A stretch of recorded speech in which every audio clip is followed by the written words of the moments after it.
Okay, well, you do have the two good choices. Michael Beasley, the power forward from Kansas State, had one of the best freshman seasons ever. He was third in the nation in scoring, led the nation in rebounding.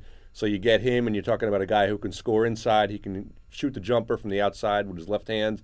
And with Derrick Rose, you're talking about a freshman point guard from Memphis who led Memphis to the national title game. He's got good size for a point guard. He's got a decent shot, but he can create his own shot, help his teammates out, and he can get into the lane. He's got a good physical body. He can penetrate and take the contact and still finish at the rim, which is really important in a point guard because you get the banging when you get inside, and if you can take the contact and still finish, that makes you just that much better. I think ultimately the Bulls will pick Derrick Rose for the same reason I think that I would if I had the choice, because when I watched Derrick Rose play this season, it seemed like every time you watch him, he got better. I think next year, Michael Beasley probably has the better season. I think he's more ready at his size and his strength to play in the NBA next year. But I think over the course of 3 years, 5 years, 10 years, I think Rose will just keep on getting better.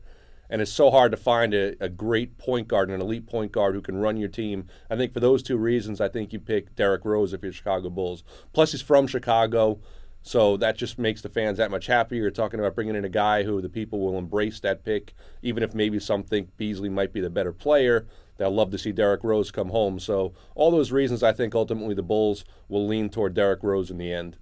It's a deep draft, but it's interesting in that there's so many young guys in it. As Kevin Love from UCLA was saying today, there could be maybe 8 guys from the freshman class going in the lottery, the top 14, 15 choices. So you're talking about guys who, yeah, we saw them have great years, but we don't know if they had great 1 years and maybe that was going to top out at their level or if they're going to just keep getting better and better.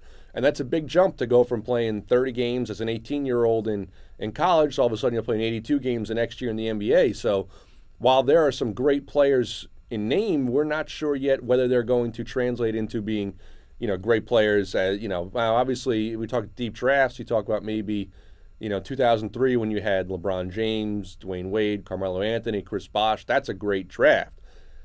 Maybe not as many great players, but the ones who were picked all turned out to be, terrific stars. So this draft, maybe not that many as far as great talent, but maybe more decent players. So depends what you're looking for in a draft.